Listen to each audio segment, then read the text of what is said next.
말씀의 제목은 믿고 기다렸더니, 우리 구약학 교수님께서 창세기 말씀을 가지고 오셨습니다. 창세기 21장 1절에서 2절 말씀인데요. 저와 성도님들이 함께 한 목소리로 봉독하도록 하겠습니다. 여호와께서 말씀하신 대로 사라를 돌보셨고 여호와께서 말씀하신 대로 사라에게 행하셨으므로 사라가 임신하고 하나님이 말씀하신 시기가 되어 노년의 아브라함에게 아들을 낳으니. 아멘. 할렐루야. 네, 너무 가분한 사랑을 보여주시고 또 격려를 해주셔서 감사합니다. 오늘 믿고 기다렸더니 창세기 21장의 말씀과 더불어 또 신약도, 제가 구약학 교수지만 신약도 저희들이 함께 살펴보는 시간을 갖겠습니다. 황제와의 100년 약속이라는 기사를 본 적이 있으신지요? 1968년부터 지금까지 약 56년 차 연중 무휴인 춘천에 있는 한 카페에 대한 얘기입니다. 이 카페의 바리스타인 조 씨는 어머니 때로부터 대를 이어 에티오피아산 커피를 파는 카페를 운영하는데 여기에 특별한 사연이 있다고 해요.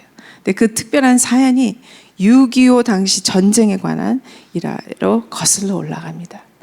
기록에 따르면 유엔군의 파견 일환으로 에티오피아에서 약 6,500여 명에 이르는 젊은이들이 우리나라 전쟁에 참여를 했는데 3년 동안의 그 전쟁 기간에 거의 600명에 이르는 전사들이 피를 흘려 쓰러졌다고 합니다.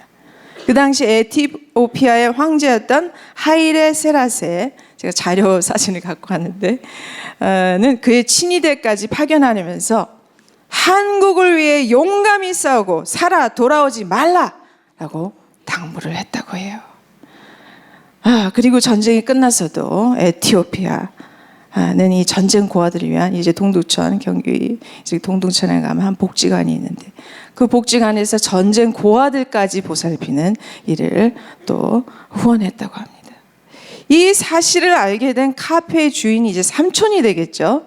이 조 씨의 삼촌이 6.25 때 엄청난 희생을 치른 이 에티오피아의 군을 기념하여 참전 기념탑을 1968년 이제 춘천에 건립하게 되었는데요. 이 소식을 접한 에티오피아 황제가 이 에티오피아에서 전용기를 타고 날아와서 이 제막식에 참여하고 감사의 뜻을 전했습니다. 그리고 이제 바람을 남겼는데 그 기념물 근처에 에티오피아인들을 위한 문화적 교류의 장이 있었으며 했다고 해요. 그런데 그 당시 교사였던 조 씨의 어머니가 이 외마디처럼 흘려진 황제의 바람이 우레와 같은 소리로 들렸습니다. 그래서 이제 교사로서 앞날이 보장된 그런 삶을 살고 있었음에도 불구하고 이제 지인들이 만류를 했죠. 그럼에도 불구하고 에티오피아산 커피를 파는 그런 카페를 시작했다고 해요.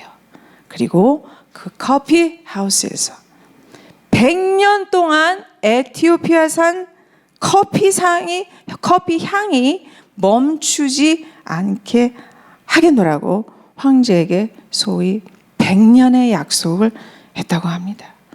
그래서 이제 그 어머니 때를 이어 그 딸의 이 조 씨가 1968년부터 지금까지 근 반세기 동안 계속 이 약속을 지키고 있는데 에티오피아의 젊은 전사들을 기리며 황제와 다짐한 이 100년 동안의 약속을 지키기 위해서 정진하는 대를 이은 바리스타의 모습에서 우리 기독교인들이 좀 느끼는 바가 많겠죠. 피 흘리시기까지 우리를 사랑하시는 만왕의 왕 만주의 주님께서 이제 우리에게 어떤 질문을 하시겠습니까? 우리는 과연 그분에게 어떠한 향기를 날마다 피워드리고 있는지요.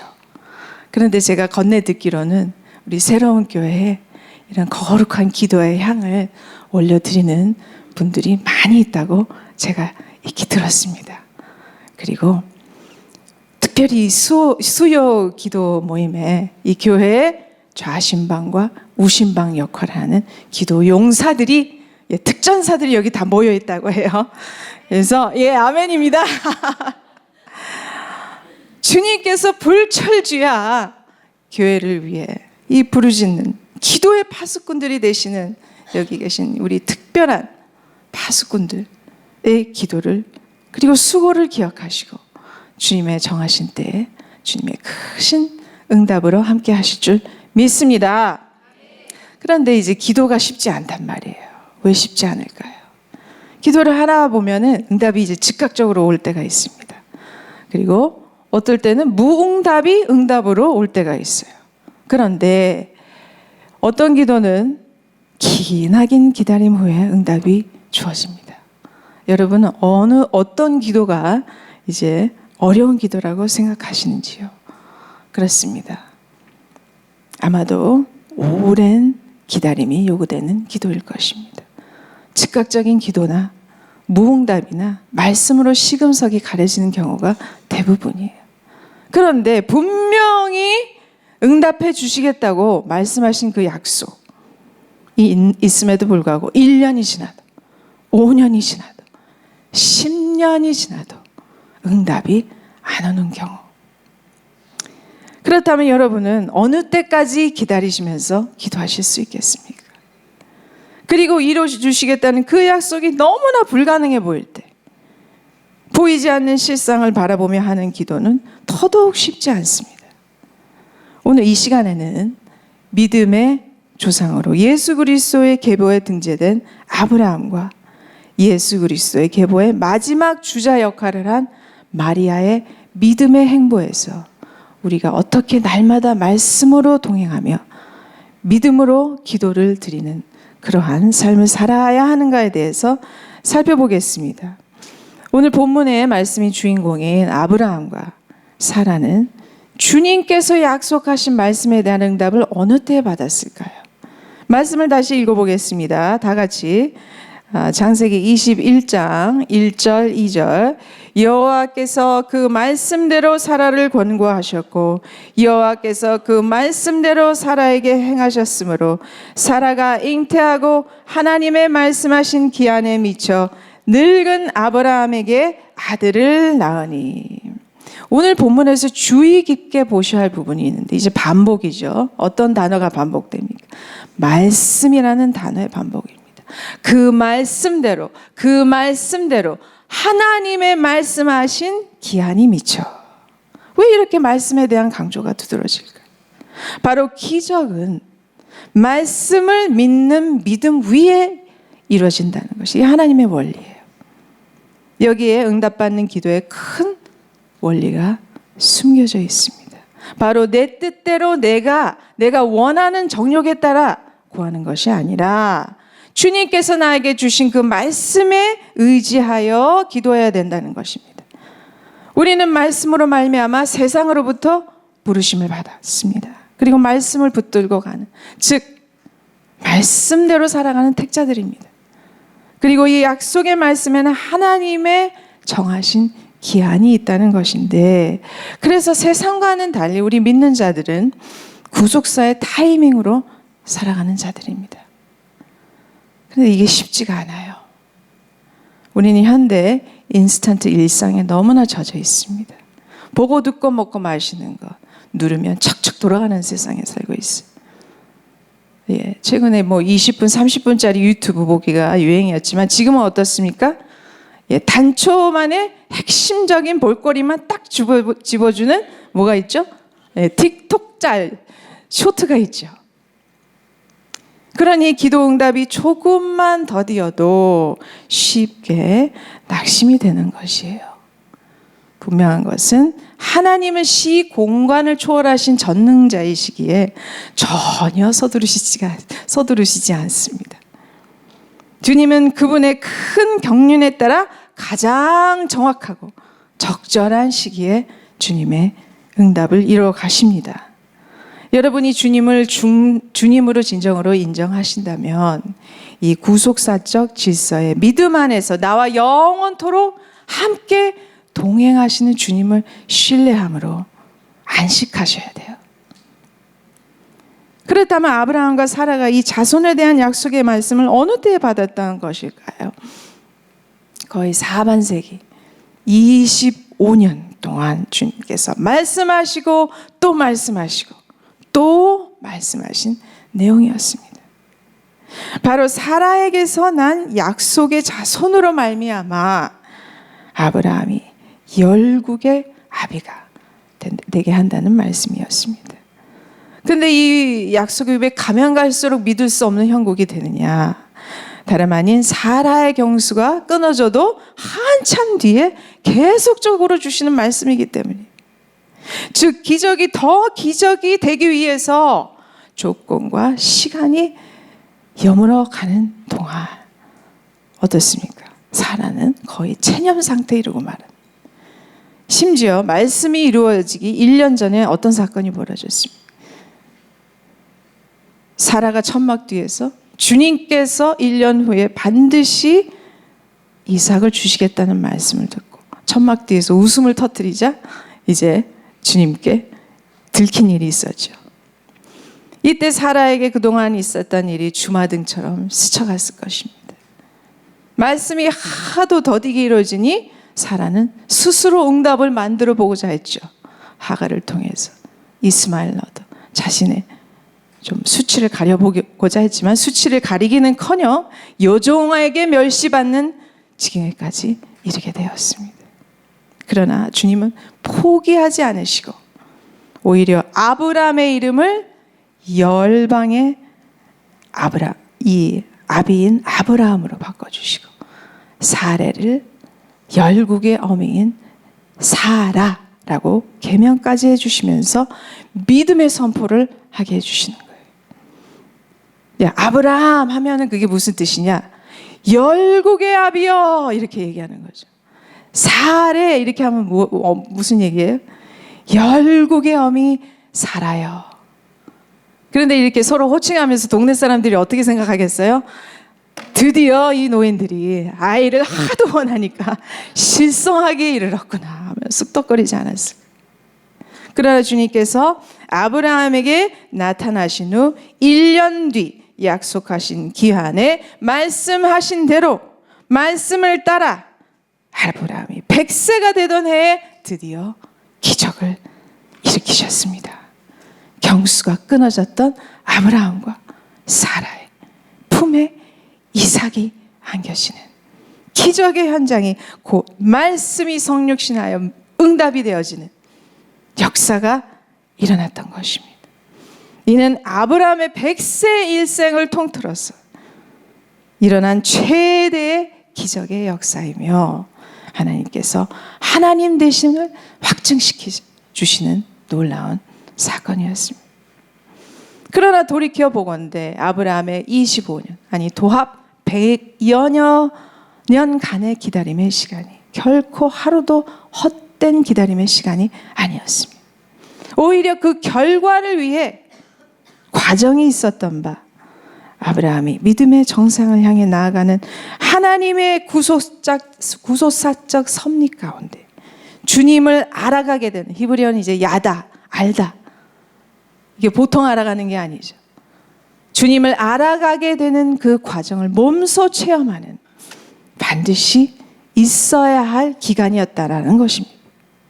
즉 인간의 한계와 실수에도 불구하고 주어진 하나님의 기적이 절대적인 은혜의 사건이 되기 위하여 아브라함의 100년, 특히 그가 집을 떠나 객으로 산 마지막 25년은 결코 하루도 헛된 기간이 아니었다라는 것입니다. 이 아브라함과 사라의 믿음의 여정 가운데 일궈진 이삭의 잉태 사건은 예수 그리스도의 계보를 여는 중차대한 사건입니다. 그런데 수백 년 후 예수 그리스도의 계보를 누가 완성했습니까? 마리아죠. 물론 요셉과 마리아인데 이 마리아의 믿음의 행보에 해서 우리는 하나님의 말씀이 어떻게 우리에게 기적의 능력으로 임마누엘 하시게 되는지에 대한 영적 원리를 몇 가지 엿볼 수 있는데, 누가복음 1장 31절에서 38절까지 본문에서 특히 세 가지 강조점을 기억해야 합니다. 화면에 일단 구절을 띄워놓겠습니다. 첫째, 마리아는 불가능을 가능케 하시는 기적의 말씀을 믿었습니다. 천사 가브리엘이 하나님의 정하신 때가 찾아 마리아에게 호련히 나타나 말했습니다. 이 하나님의 때는, 정하신 때는 마리아가 상상하지도 못했을 예수 그리스도의 초림이라는 하나님의 구속사적 경륜이 이루어지는 때요, 구약과 신약의 전환기입니다. 수백 년 동안 메시아 약속을 붙든 하나님의 아브라함의 자손인 하나님의 백성인 이스라엘 민족에게 드디어 성육신 사건을 통하여 구원의 계획을 본격적으로 이루어 가실 그 길목에 마리아가 선택을 받았습니다. 31절입니다. 다 같이 읽어보겠습니다. 31절. 보라, 내가 수태하여 아들을 낳으리니 그 이름을 예수라 하라. 그런데 갑자기 이런 선포를 듣게 된 마리아는 놀랄 수밖에 없었죠. 처녀로서 남자를 알지 못하는데 어찌 이런 일이 일어날 수 있을까 반문하였습니다.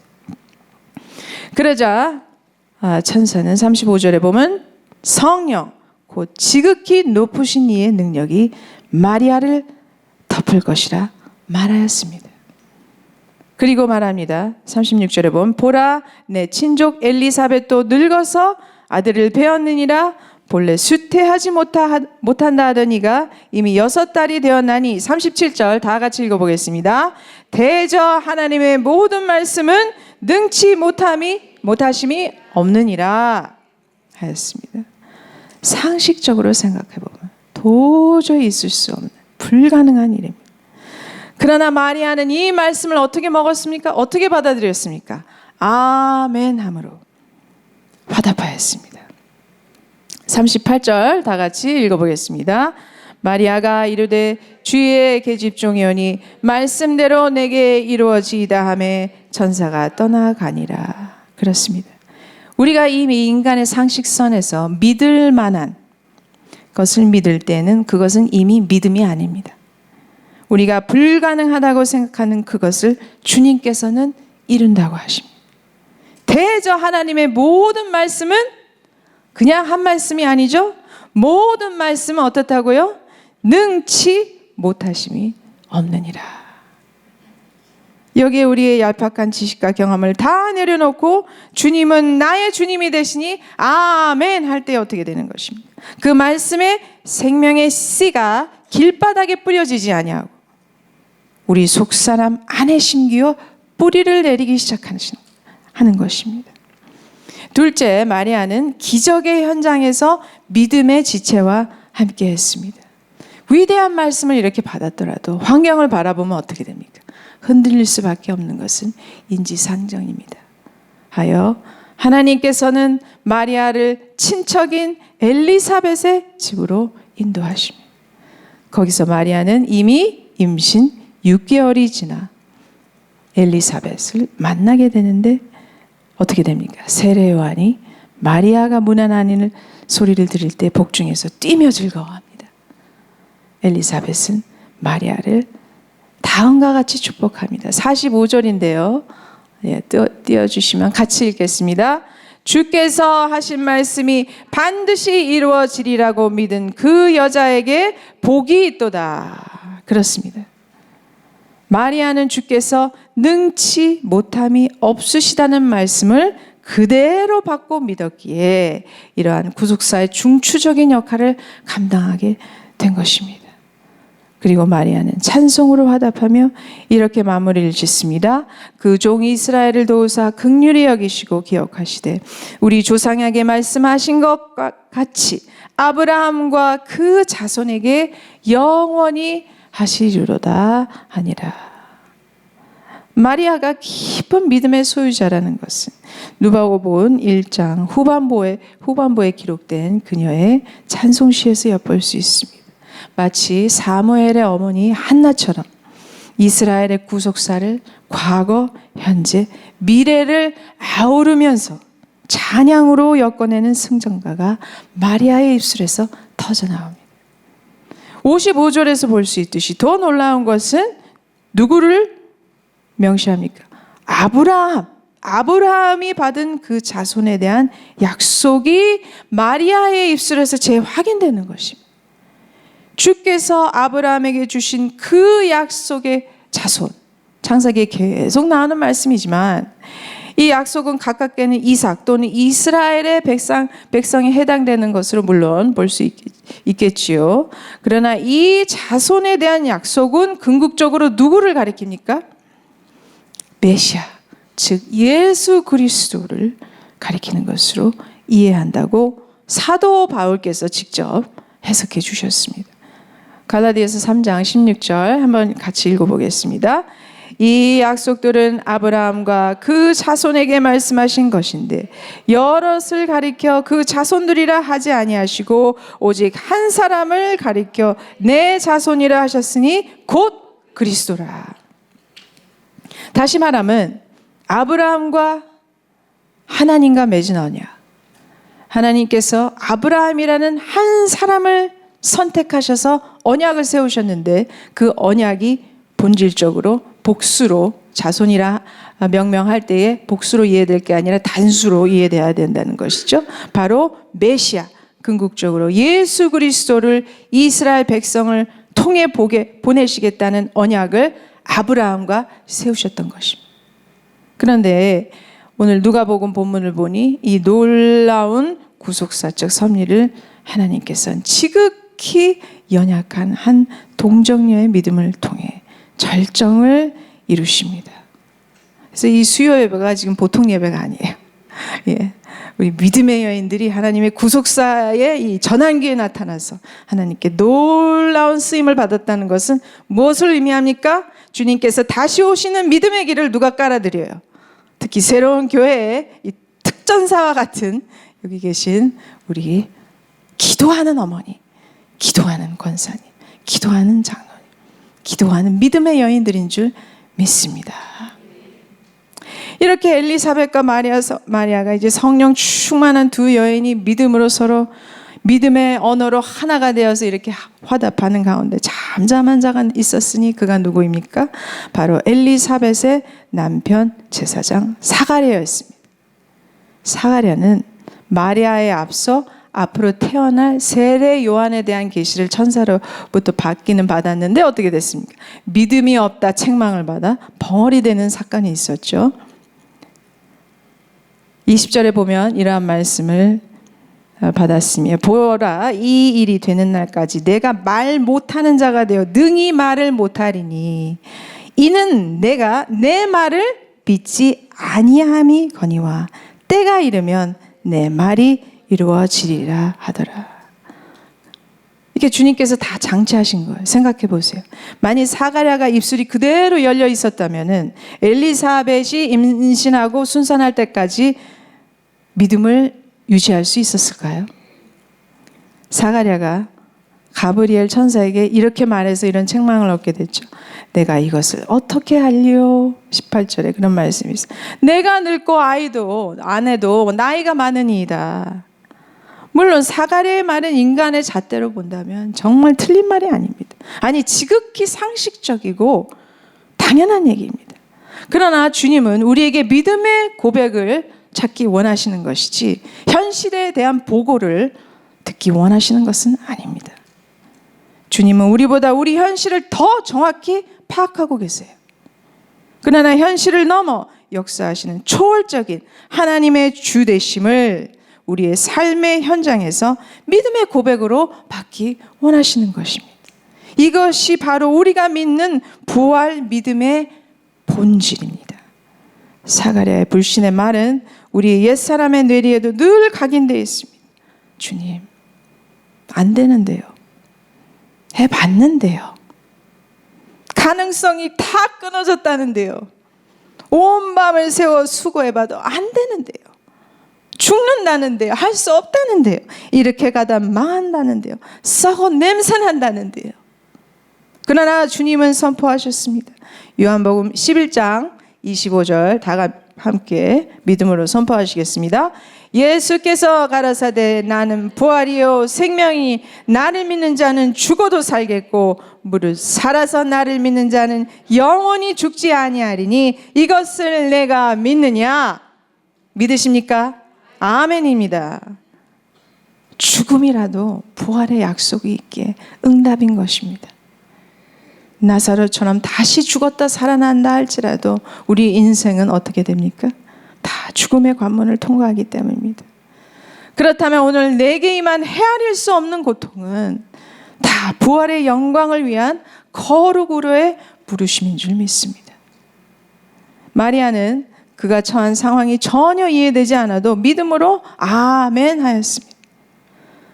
그런데 사가랴의 입술이 마리아에게까지 열려 있었다면 어떤 사태가 벌어졌을까요?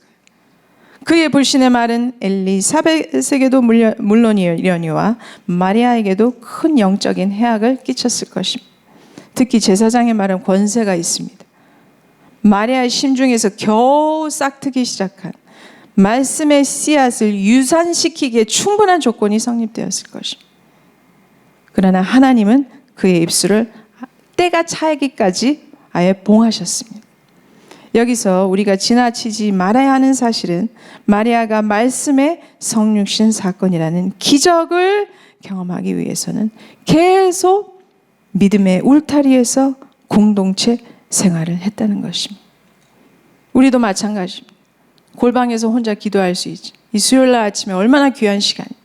그러나 금과 같은 시간을 쪼개어 주님의 성전으로 달려온 우리 수요 아침 예배 기도 용사들이요. 주님께서 그 발걸음을 기뻐 보시는 줄 믿습니다. 왜요? 함께 기도할 때 영적인 시너지가 폭발적입니다. 우리가 믿음의 큰 발걸음을 내디딜 때 믿음의 공동체에 굳건히 붙어 있어야 합니다. 마치 아브라함과 사라가 서로 계명한 이름을 불러가면서 마지막 1년에 집중적인 믿음을 선포를 했듯이 오늘 누가복음을 보니 이 두 성령 충만한 여인이 주거니 받거니 하면서 하나님의 언어로 하나가 되어 말씀의 성육신 사건을 기다리고 있는 것입니다. 불신자들은 친족이라도 한 언어를 사용하지 않게 우리의 믿음을 유산시키기에 충분한 역할을 합니다. 마리아는 그렇다고 해서 그 믿음을 지키기 위해서 큰 무엇을 한 것은 아닙니다. 주님께서 있으라 한 그 곳에 있었던 것뿐입니다. 우리도 마찬가지입니다. 우리가 여러모로 부족하고 연약해도 주님께서 있으라 한 이 생명 공동체, 이 기도 자리에 붙어만 있으면 주님의 은혜는 흘러내리고 우리를 통한 주님의 구속사의 섭리는 완성되어지는 것입니다. 셋째, 마리아는 때가 이르기까지 인고의 시간을 믿음으로 인내했습니다. 바로 기나긴 기도의 인큐베이션 기간을 말합니다. 56절에 보면 마리아가 석 달쯤 함께 있다가 집으로 돌아가니라 엘리사벳이 해산할 때 기한이 차서 아들을 낳으니. 마리아가 엘리사벳과 석 달쯤 함께 있다가 집으로 돌아갔다고 합니다. 마리아가 말씀을 받았을 때 엘리사벳이 임신 6개월 차였고 엘리사벳과 있은 지 3개월 후이면 이제 감이 잡히실 거예요. 마리아도 큰 확신을 얻은 후에 집으로 돌아간 듯 싶습니다. 그런데 그 다음부터 엄청난 인내의 시간을 견뎌야만 했습니다. 첩첩산중이에요. 상상컨대 먼저 마리아에게 청혼한 요셉에게 이 사실을 알려야 됩니다. 어떻게 이 성육신 사건의 말씀을 전할 수 있겠습니까? 그러나 마리아는 주님의 특별한 개입으로 보호받고 종래에는 하나님의 말씀이 유산되지 아니하고 성육신되는 현장에 이르게 됩니다. 그렇다면 오늘 우리에게 기적의 말씀으로 오시는 주님을 어떻게 영접해야 합니까? 마리아처럼 믿음의 행보를 보여야 할 것입니다. 말씀을 의지하여 인내 가운데 믿음 안에서 기도하며 기다린다면 주님께서 분명 주님의 약속하신 말씀대로 말씀하신 기한에 말씀을 이루어주시는 기적을 창조하실 것입니다. 이 말씀을 적용해 보겠습니다. 2009년에 새로운 교회를 태동하게 하시면서 세상 속으로, 열방 속으로, 미래 속으로 나아가게 하시는 주님의 원대한 비전을 품고 나아가는 새로운 교회, 주님께서 사용하실 줄 믿습니까? 아멘입니다. 그러나 이게 거저 이루어주시는 것이, 이 기적과 같은 하나님의 구속사의 사역은 주님께 부르심을 받은 믿음의 사람들과 함께 엮어 나가시는 거기에 원동력이 필요해요. 어떤 원동력이 필요한가요? 바로 말씀 위에 근거한 믿음의 기도, 인내의 기도일 줄 믿습니다. 주님께서 이 믿음 위에 성령의 능력으로 덮으시사 약속하신 말씀이 이루어지는 기적의 현장으로 인도하실 것입니다. 근대 선교사의 획을 그은 한 기도 모임에 대해 잠깐 소개를 하고 말씀을 마치려 합니다. 중세시대 수백 년 동안 라틴어에 사장되어 있던 성경이 유럽의 자국어로 번역이 되면서 유럽 전역에 부흥의 불씨가 14세기 초부터 붙여지기 시작했습니다. 그러나 세월이 지날수록 부와 권력을 장악한 가톨릭 교회가 이제 핍박으로 믿는 자들을 조여오게 되었죠. 그러자 개혁을 싫어하려 했던 경건한 복음주의적 공동체들이 결국 유럽 전체로 뿔뿔이 흩어지게 되었습니다. 특히 18세기 초쯤 지금의 체코 지역에서 가톨릭의 핍박을 견디다 못해 피난한 이 모라비안 공동체라는 신앙 공동체가 있습니다. 그 당시 신앙심이 깊었던 독일의 진젠도르프 백작이 자신의 영지에 이들을 정착하게 합니다. 그런데 그 모라비안 공동체는 천신만고 끝에 하나님이 예비하신 그곳으로 피난을 했지만 온갖 신학적인 이견 가운데 문제와 상처 덩어리로 분열과 해체 위기에 이르릅니다. 그러자 진젠도르프 백작이 하나님의 말씀을 가지고 주야로 저들을 권면하며 분열한 양측의 회개와 화해를 이끌어냅니다. 그리고 1727년 8월 13일 이 공동체 구성원들이 모여 함께 소리 높여 기도할 때 강력한 성령의 불이 이 공동체에 임하게 됩니다.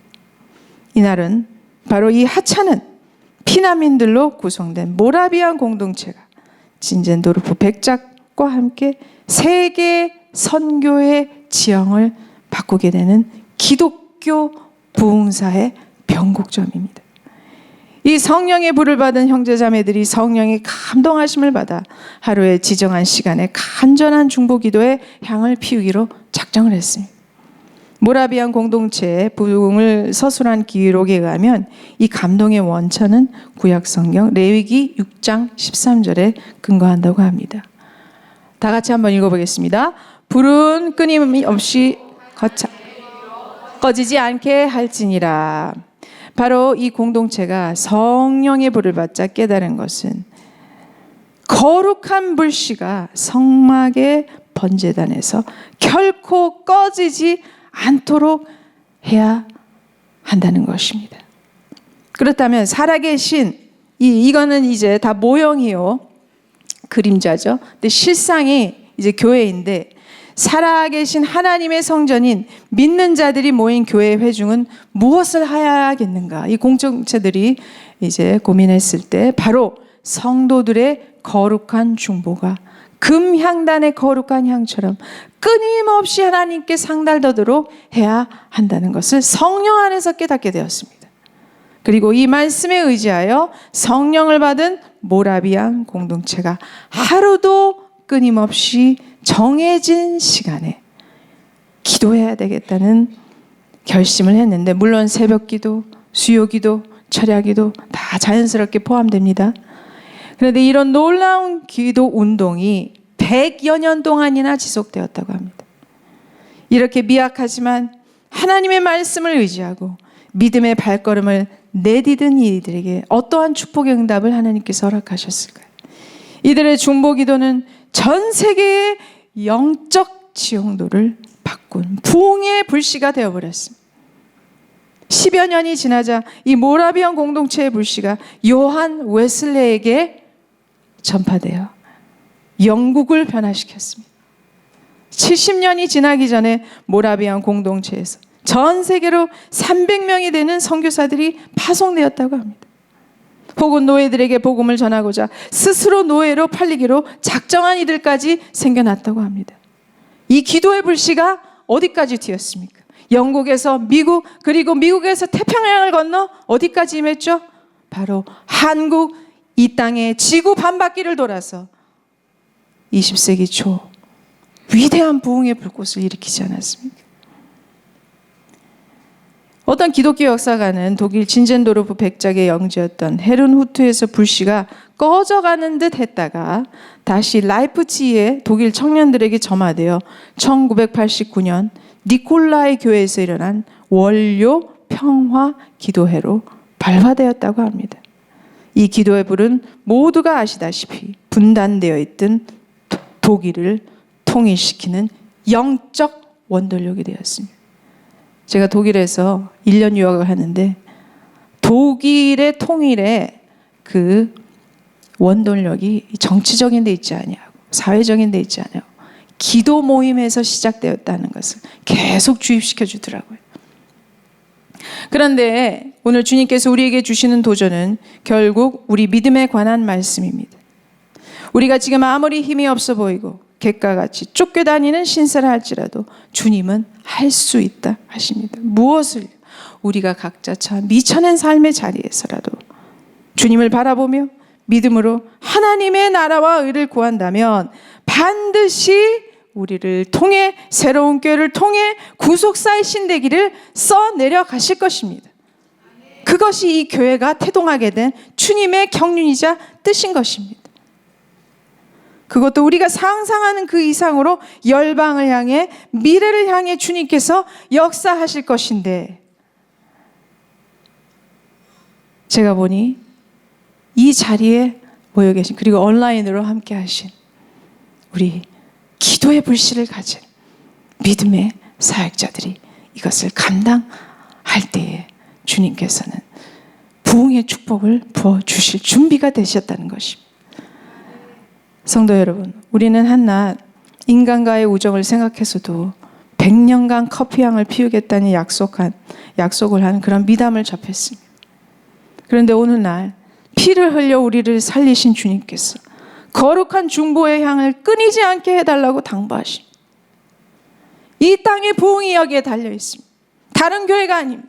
바로 새로운 교회가 이것을 감당할 줄 믿습니다. 열방의 부흥이 여기에 달렸습니다. 우리나라의 통일이 여기에 달린 줄 믿습니다. 2,500만의 영혼들이 우리를 기다리고 있습니다. 지하교회에서 끊임없이 마라난타를 외치며 오늘도 주님 오시기를 기다리는 북한의 백성들이 기다리고 있습니다. 누가 이들을 위해 중보의 향을 피울 것입니까? 다른 교회를 바라보지 마세요. 바로 새로운 교회인 줄 믿습니다. 작은 불씨가 온 산을 태우듯 우리의 작은 결심 위에 주님께서 기름 부으시사 비록 꺼져가는 심지와 같을지라도 하나님께서만이 할 수 있는 기적을 믿고 약속의 말씀을 품고 기다리며 믿음으로 기도하며 기다리며 주님께서 카이로스에 대해 반드시 응답하여 주실 줄 믿습니다.